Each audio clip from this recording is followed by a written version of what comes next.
beberapa artikel di luar sana yang mau kita tanya langsung. Ini artikel yang pertama. Cathy Sharon dan suami sudah pisah rumah sejak Mei 2015. Apakah betul kejadiannya seperti itu? Kalau pisah rumah kemarin diberitakan sendiri justru sama lawyernya Eka ya. Iya.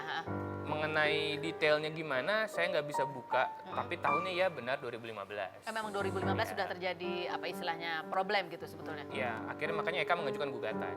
Oh, tapi kan kemarin cerita bahwa Cathy Sharon nggak tahu, bahkan saya baca di berita bahwa kenapa kaget gitu karena salah satunya tidak pernah ada perbincangan mengenai perceraian ini. Iya. Jadi gini, kemarin juga waktu saya ditelepon ke sini sama Mbak Feni juga kan di acara Rumpi ini, saya jelasin bahwa gugatan itu didaftarkan saat Eka sendiri nggak ada di Indonesia. Jadi siapa yang mendaftarkan? Nah, plus surat kuasanya juga tanda tangan Eka di tanggal di mana Eka nggak di Indonesia. Waktu itu Eka sedang di luar negeri. Oke. Gitu. Nah, makanya Cathy sendiri juga kaget tiba-tiba ada gugatan masuk terhadap Cathy. Terus tapi ditanya nggak, setelah ketemu Eka ditanya nggak ini siapa yang ngajuin gugatan gitu? Semenjak itu dari Cathy-nya sendiri agak sulit berkomunikasi melalui orang tua saja sih paling. Oleh orang tua. Orang tuanya Eka. Tapi benar itu atas persetujuan Eka ada gugatan itu atau ada orang yang punya inisiatif mendaftarkan gugatan cerai? Ya saya nggak tahu ya, secara prinsipil Eka apakah benar memang ingin mengajukan gugatan atas keinginan sendiri atau ada pengaruh-pengaruh pihak ketiga. Nah pihak ketiga ini saya nggak tahu. Kerap kali kita udah bermediasi di pengadilan dengan mediator dan juga ada mediasi dengan lewat orang tuanya juga nih, orang tuanya Eka sendiri bahkan. Orang tuanya Eka berada di pihak Cathy ya? Tidak ingin ada perceraian gitu? Sebenarnya bukan pihak Cathy, tapi di pihak berdua. Karena kan dia bersikap sebagai orang tua, Betul. sudah menjalani rumah tangga selama 53 tahun, sudah menjadi contoh yang baik untuk anak-anaknya. Dia menganggap bahwa kedua belah pihak itu ada anaknya. Eka adalah anaknya, Cathy adalah anaknya. Maka Pak Ganda itu berusaha mendamaikan supaya tidak ada perceraian. Jadi pada saat mediasi apa yang terjadi? Jadi Pak Ganda sendiri memberi pendapat bahwa Eka itu sudah tidak berperilaku seperti anaknya sendiri, seperti ada pengaruh-pengaruh dari eksternal. Pengaruh eksternal ini kita nggak tahu seperti apa, apakah mungkin brainwash atau apa, saya nggak ngerti gitu kan.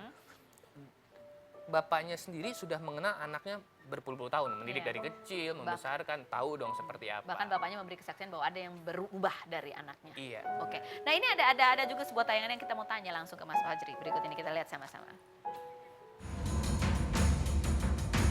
Penelusuran tim Insert pun sampai pada sebuah fakta yang cukup mencengangkan.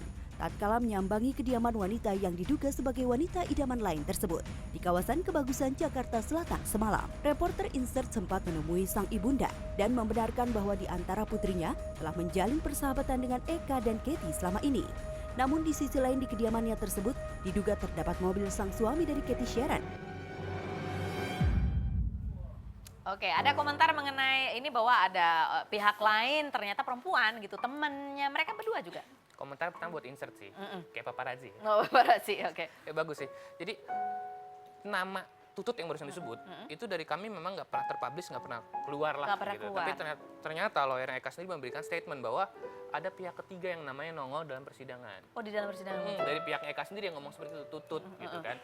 Oh ya udah, ternyata berhasil lah timnya Tim Insert melakukan investigasi. Oke, ada kebetulan ada mobilnya di luar situ gitu ya. Iya, kebetulan kayak gitu. Tapi Cathy memang kenal sama yang bersangkutan. Mereka teman ya. Mereka teman. Mereka teman, dahulunya teman. Oh, dahulunya teman. Iya. Oke. Ini Dekat, ada apa ya. di antara mereka? Jadi gini, kalau bisa saya jelaskan backgroundnya justru biar semua orang juga terbuka melihat bahwa Eka itu adalah teman bisnis dari orang yang namanya Reza, gitu kan. Kemudian Reza mempunyai istri namanya Tutut ini. Yang itu bersangkutan. Ya, mereka berteman. Oh, memang berteman lama. Memang berteman gitu. Mengenai ada apa atau seperti apa saya nggak bisa jelaskan. Mungkin itu adalah fakta dalam persidangan gitu kan. Mungkin butuh klarifikasi lebih lagi kepada orang yang namanya Tutut atau mungkin Reza atau mungkin Eka sendiri. Oke, tapi ini sejarah pertemanannya seperti Sejarah itulah. pertemanan seperti itulah. Sejarah pertemanan ini. Nah, kemudian lanjut ada lagi masalah mengenai artikel berikut nih. Cathy Sharon tantang balik suami soal tuduhan prostitusi online. Karena ini kebetulan nih kalau di berita ditulis bahwa sejak bulan Mei 2015 itu kemudian ada kabar pisah ranjang. Tepat memang di tahun 2015 bulan Mei itu memang ada kasus yang melibatkan RA gitu ya. Itu kemudian ada list nama-nama tuh inisial-inisial. Itu betulkah Bapak ada yang menyebut namanya Cathy Sharon di situ di berita? Ya, kalau nyebut inisial bahkan di suatu media ini bukan inisial. Nama, Secara ya? gamblang klien saya disebut namanya Cathy Sharon. Harganya berapa gitu kan. Itu kan pencemaran nama baik. Betul. Kemudian kami selaku kuasa hukum juga kami sudah somasi, melakukan peringatan atau klarifikasi dulu. Ada buktinya ya? Ada, kami sudah melakukan klarifikasi. Sudah ada permintaan maaf dari pihak korannya ya? Kebetulan ini udah dilakukan permintaan maaf dari korannya Oke. dan sudah diklarifikasi langsung dipublish di koran mereka sendiri. Oke. Ya, ini tapi ini publishnya ya. Publishnya adalah di halaman 4 ya. Publishnya di halaman 4 kalau boleh di-shoot. Nih, ini publishnya di halaman 4 segini ya. Mestinya tunjukin dong beritanya segede apa. Ya itulah ya bedanya. Kalau berita yang itu tadi yang disomasi gede banget. Ini namanya jelas gitu ya. Hampir 1 halaman. Klarifikasinya cuma segini doang di halaman 4. Halaman 4 itu adalah kalau baca koran mesti dibalik dulu. Nah, di situ ada. Oke. Lanjut. Oh, Cathy Sharon sudah standby by phone. Halo Cathy. Halo. Halo. Halo? Hai Cathy. Halo Mbak Feni. Cathy, kita baru ketemu loh ya padahal bulan Januari ya, apa Februari ya? Iya betul. Aduh, saya nggak menyangka kalau kamu tengah menghadapi masalah yang cukup berat ternyata. Cathy. Iya nih, sedang mengalami ujian Mbak Feni, Benar. ujian. Tapi kamu kan waktu saya lihat kamu waktu itu kayaknya kelihatan tabah. Apa yang membuat kamu kuat sih, Cathy? Ini kan gak gampang loh buat siapapun menghadapi hal ini. Saya memiliki keluarga yang memberikan dukungan yang sangat kuat. Kemudian anak-anak saya juga sangat lucu dan mereka merupakan ya sumber kekuatan saya lah. Dan saya juga banyak berdoa Mbak Feni. Oke. Cathy, kan saya sempat lihat ketika kamu diwawancara, kamu menegaskan bahwa kamu akan berjuang dan tetap mempertahankan pernikahan kamu. Apa-apa alasan kamu bahwa kamu masih akan tetap fight, berjuang dan mempertahankan pernikahan ini? Yang pasti sih saya sangat sedih ya dengan apa yang sedang saya alami ini. Tetapi saya akan tetap bertahan. Karena saya juga tetap berpegang dengan komitmen yang telah saya buat terhadap Tuhan pada hari pernikahan saya. Ya. Kemudian saya juga bertahan karena saya juga memiliki 2 anak yang sangat kecil dan masih lucu dan sangat menginginkan ayah mereka kembali dan menginginkan keluarga yang utuh, yang harmonis. Dan juga karena saya sangat mencintai suami saya, Mbak Feni. Masih mencintai suami, ya. Apa yang membuat Cathy yakin bahwa perjuangan Cathy ini bisa berbuah hasil yang positif? Ya menurut saya sih semua rumah tangga pasti akan mengalami ujian dan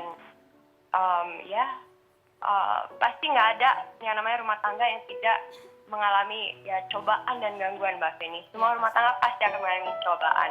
Ya. Mungkin cobaan saya berat ya, saya sih tetap akan bertahan dan berjuang dan berdoa. Saya juga mohon supaya orang-orang juga mendoakan saya, mensupport saya juga, dan tolong juga jangan ngejudge karena ini kan yang mengalami adalah rumah tangga saya dan orang-orang yang di dalam rumah tangga ini yang benar-benar memahami dan mengerti apa yang sedang terjadi. Jadi mohon jangan ngejudge dan bantu doa saja.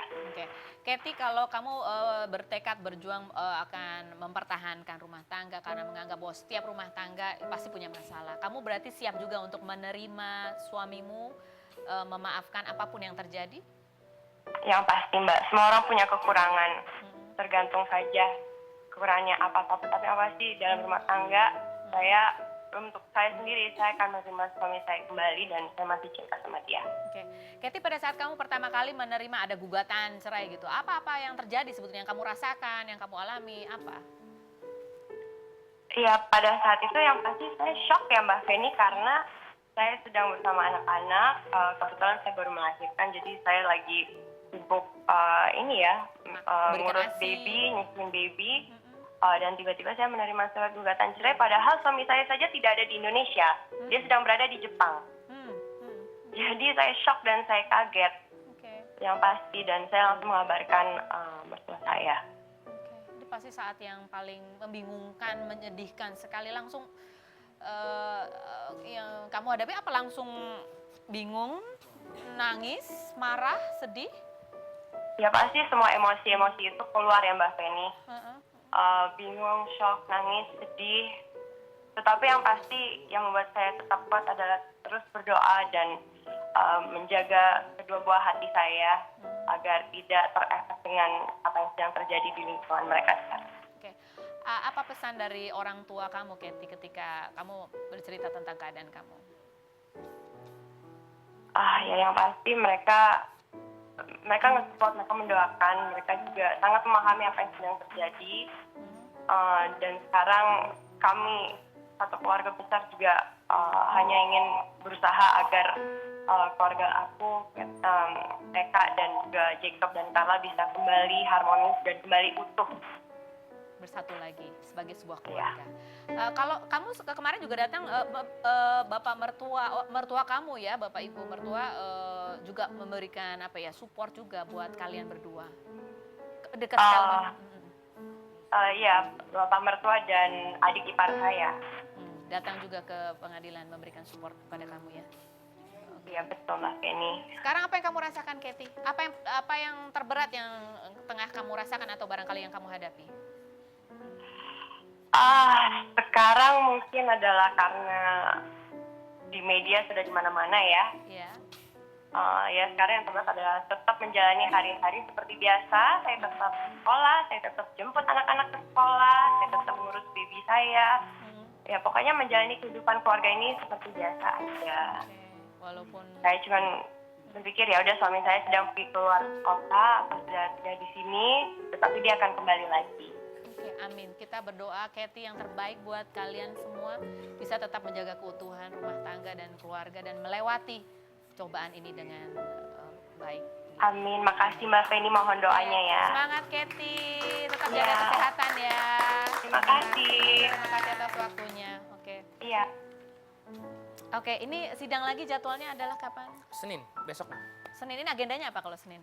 Masih saksi dari kami. Kami mesti nambah 1 saksi lagi. Saksi satu lagi. Kira-kira kalau dari sisi pengacara gitu, kalau melihat ini kan gugatan dan harapan dari kliennya adalah mempertahankan pernikahan. Kira-kira kalau melihat peluangnya itu kuat nggak sih bahwa Katie tetap menunjukkan bahwa tidak ada alasan gitu untuk mengajukan gugatan cerai? Ya, kalau dari segi hukum, mengajukan gugatan cerai itu harus dengan alasan-alasan definitif. KDRT kah misalnya, atau misalkan narkoba kah, sang istri atau sang suami tergugatnya nih. Tergugatnya melakukan hal-hal itu. Pidana kah, gitu, yang di atas lebih dari 5 tahun kah, gitu. Menelantarkan pasangannya kah, menelantarkan anaknya kah, gitu. Nah ternyata itu tidak ada. Dan Eka pun mengajukan gugatan seperti sudah dipublikasikan sama Humas PN Jakarta Selatan. Alasan gugatan cuma 2. Yaitu? Percekcokan yang tidak henti, Katie pulang malam. Oke. Kalau dari sisi kami nggak make sense. Kenapa? Percekcokan tidak henti, saksi-saksi sudah dibuka juga. Tidak ada. Mbak, nggak terbukti ada percekcokan. Oke. Pulang Kemudian, malam? Pulang malam, kapan pulang malamnya? Katie kerap menjaga anak. Mungkin hal itu yang tidak dilakukan Lagi pemirsa. baru ngelahirin kapan pulang Kapan malamnya pulang malamnya, gitu. gitu. Oke. Dan ini kalau soal yang itu tadi juga sudah diklarifikasi, sudah ada permintaan maafnya, bahkan sudah disomasi dan sudah ada permintaan maafnya dari media yang bersangkutan. Oke. Mas Fajri, terima kasih banyak Terima atas kasih, kehadirannya. Mas Eni. Sukses Ya, selalu. terima kasih. Semoga ya Katie-nya juga selalu sehat ya. Ya, didoakan Bisa saja. melewati semua ini. Baik, kita akan kembali lagi setelah yang berikut ini. Jangan kemana-mana, tetap di Rumpi.